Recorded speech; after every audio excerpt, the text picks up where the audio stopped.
बच्चों, welcome to Rajiv classes. आज हम क्लास 12th का चैप्टर नंबर 3 स्टार्ट करने जा रहे हैं। तो स्टार्ट करने से पहले आपको इस चैप्टर का हम ओवरव्यू दे देते हैं कि इस चैप्टर में हम कवर क्या क्या करेंगे।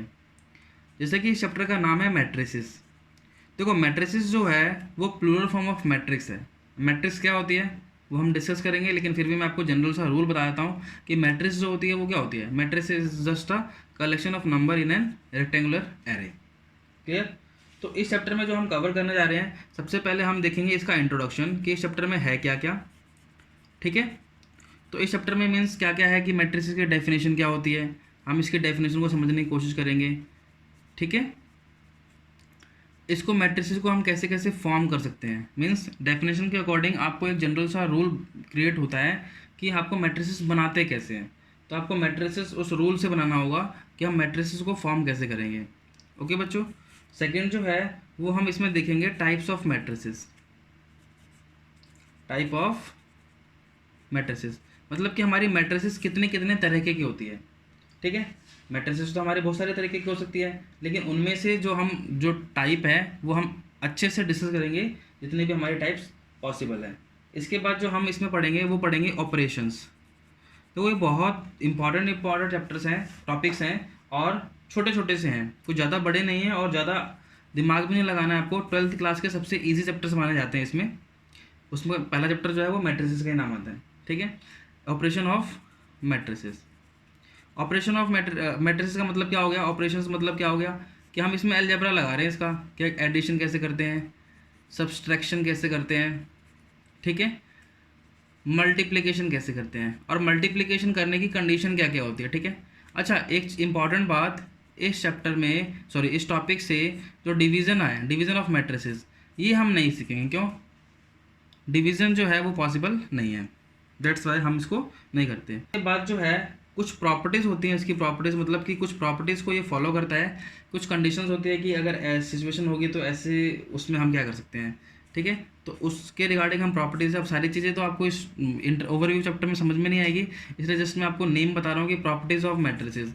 अब प्रॉपर्टीज़ का मतलब क्या होता है कि उसमें कुछ चीज़ें होती हैं जो आपको एक रूल की तरह आपको समझनी है और उसको याद करनी होती है। तो ये हमारी प्रॉपर्टीज़ में आ गई कि हाँ, इसके बारे में ये चीज़ें होती है। जैसे कि अगर मैं आपसे बात करूँ तो इसके जो लॉज हैं, कॉम्पिटिटिव लॉज हैं, एसोसिएटिव लॉ है, एग्जिस्टेंस ऑफ आइडेंटिटी। ठीक है। इन्वर्स, इसकी जो इन्वर्स की कंडीशंस क्या क्या होती है, वो सारी प्रॉपर्टीज़ हम देखेंगे। ठीक है। ये हमारी प्रॉपर्टीज़ का हिस्सा है, तो हम इसमें देखेंगे। लास्ट जो है वो हम इसमें करने जा रहे हैं ट्रांसपोज ऑफ मैट्रिक्स। अच्छा, मैट्रिक्स का ट्रांसपोज क्या होता है? देखो, ट्रांसपोज का मैं आपको सिंपल सा मीनिंग बता देता हूँ कि ट्रांसपोज का मतलब होता है कि जस्ट रोज़ को आप कॉलम्स में कन्वर्ट कर दो और कॉलम्स को आपको रोज़ में कन्वर्ट कर दो। ये इसका सिंपल सा मीनिंग है कि ट्रांसपोज करना है। ट्रांसपोज का मतलब है कि जो रोज़ है उसको कॉलम बना दो और जो कॉलम है उसको रोज़ बना दो। अब इसको करते कैसे हैं हम ये देखेंगे। फिर इसी में ना एक टॉपिक आता है जिसका नाम है सिमेट्रिक मैट्रिक्स। ठीक है। Symmetric and skew symmetric matrix. ठीक है। Symmetric and skew symmetric.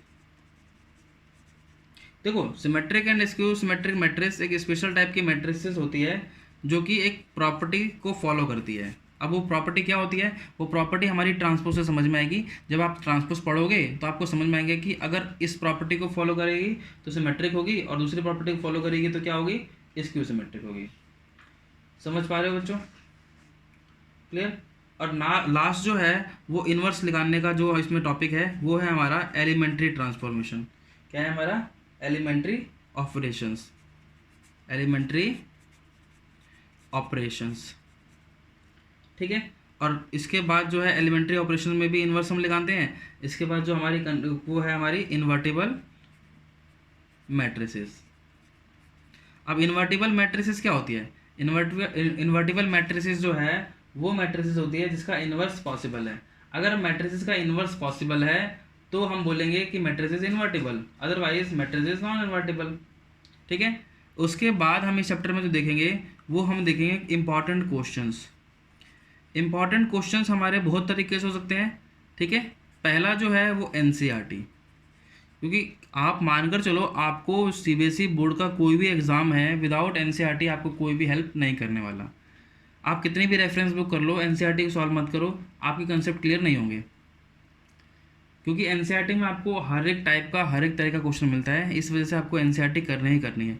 इसके बाद आपकी एक रेफरेंस बुक जो भी आपके स्कूल में लगी हुई है उसमें से वही रेफरेंस बुक करो। अगर वो कोई नहीं लगी हुई है तो सबसे प्रीफर करो R D Sharma. R D Sharma is best reference book for class 12th। समझ गए। उसके बाद जो हम कुछ क्वेश्चंस देखेंगे, जैसे कि आपका पैटर्न चेंज हो रहा है एग्ज़ाम का, तो एग्ज़ाम के बेस्ड हमारे एमसीक्यू क्वेश्चंस हमारे हम उनको देखेंगे, क्योंकि एमसीक्यू क्वेश्चन जो है वो बहुत इंपॉर्टेंट है इस चैप्टर से और आते भी ज़्यादा हैं, इसलिए हम इसको इस चैप्टर से देखेंगे। ठीक है बच्चों, तो ये आपका एक मैट्रिसेस चैप्टर का आपका ओवरव्यू था कि मैट्रिसेस चैप्टर में हम कवर क्या क्या करने वाले हैं। आप इसको अच्छे से समझ लीजिए कि हम इसमें क्या क्या कवर करने वाले हैं, और फिर इसी के जैसे आप चलते रहिए, साथ साथ रहिएगा ताकि आपको कोई दिक्कत ना हो। ठीक है बच्चों, थैंक यू।